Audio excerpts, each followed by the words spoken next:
અરબી સમુદ્રમાં લો પ્રેશરથી સર્જાયેલા તોફાનને ઓમાન તરફ ગતિ કરતા તેની અસર ગીર સોમનાથના જિલ્લાને થઈ હતી। આ વાવાઝોડું વેરાવળ એટલે કે મૂળ દ્વારકા, ધામળેજ સહિતના ગામોમાં સમુદ્રના મોજા બની આફત થઈ ત્રાટક્યું હતું। જ્યારે સમુદ્ર કિનારાના ઘરોમાં ક્યાંક પાણી ઘૂસ્યા તો ક્યાંક 8 થી 10 ફૂટ ઉછળેલી સમુદ્ર લહેરો સમુદ્રના કાંઠા વિસ્તાર પર પણ ભારે તારાજી વેરી હતી।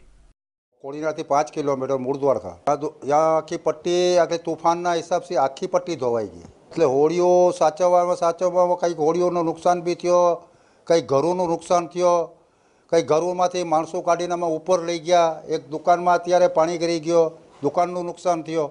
એટલે પટ્ટી તો જો હોડીઓ રાખવાની હતી એ તો આખી પટ્ટી ધોવાઈ ગઈ। હોડીઓ રાખવાનું ક્યાં? અમારે અત્યારે બજારમાં, અમારી ઘરોની શેરીઓમાં, રોડ માથે ચારે પડખે અમારી હોડીઓ यहाँ બધી રોડ માથે પડ્યું। ક્યાંય કોઈ તકલીફ થઈ હોય કે અમારે ક્યાંય કોઈ અમારે બીમાર પડી ગયો તેને લઈ કહેવામાં જાવું?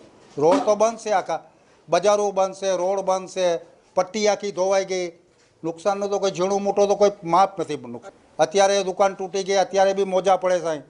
અત્યારે માંગણીમાં તો એ છે સાહેબ કે અમારે આ મકાનો તૂટી ગયા એ છે, પછી આખી પટ્ટી ધોવાઈ ગઈ। અમારે અત્યારે ઠંડો બી પડી જાય તો હોડીઓ ક્યાં રાખવી હવે? અમારી તો હાલત આમ બી ખરાબ હોય છે ને ખરાબ થવાની છે। કેમ કે અત્યારે આ ધોવાઈ ગયો, અત્યારે પાછો કંઈ આવે તો એ તો વધારે, તો અમારે બી ભાગવું પડે આખો ગામ મૂકીને।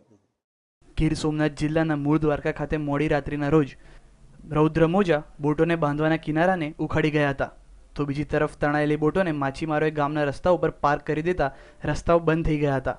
જ્યારે એક મકાન ધરાશાયી થયું હતું તો વળી એક દુકાન પણ પાણીમાં જાણે બોટ ઊભી હોય તેમ ઊભી હતી। સોમનાથના દરિયા કિનારા પર ત્રાટકેલા વાવાઝોડાના કારણે થયેલ નુકસાનનો આંકડો લાખોમાં હોવાનો અંદાજ વ્યક્ત કર્યો હતો।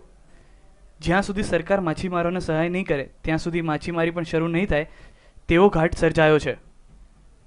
અમારા મુદ્વારકા ગામ છે, કોડીનારથી 5 કિલોમીટર દૂર છે। અમારા દરિયા વિસ્તારમાં આ નુકસાન થયેલું છે, એટલે જોરદાર નુકસાન થયેલું છે। અમારે નુકસાનમાં એવું કે અમારી ઊભી પટ્ટી એક ધોવાઈ ગઈ, એક કે અમારે પાર્કિંગ એવી છે કે કોઈ જાતની પાર્કિંગ જ નથી અમારે। અત્યારે અમે ધંધો કરવા બેઠીએ એટલે અમારી કોઈ પાર્કિંગ જ નથી। નુકસાન ઓછામાં ઓછું 10-15 લાખનું થયું હશે।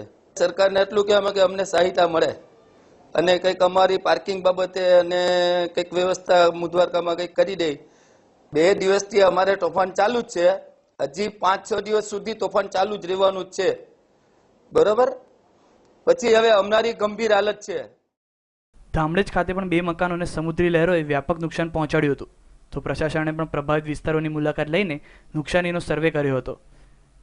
જ્યારે કોઈપણ સ્થિતિને પહોંચવા તંત્ર તત્પર હોવાનું ગીર સોમનાથના એક્ઝિક્યુટિવ મેજિસ્ટ્રેટ સિનોજીયાએ મીડિયાની મુલાકાતમાં જણાવ્યું હતું। હાલ અરબી સમુદ્રમાં સર્જાયેલ વાવાઝોડાના કારણે વહીવટી તંત્ર એલર્ટ છે।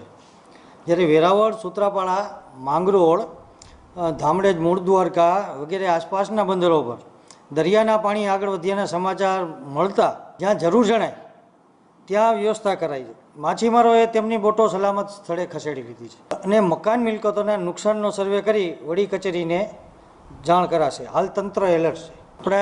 આપણા વિસ્તારની પરિસ્થિતિમાં અત્યારે કોઈ તકલીફરૂપ નથી અને વાવાઝોડું પણ ઓમાન તરફ ફંટાઈ રહ્યાના સમાચાર છે। ત્યાં જાનહાનિનો કોઈ પણ બનાવ બનેલ નથી। સિગ્નલ નંબર 2 યથાવત રાખેલ છે।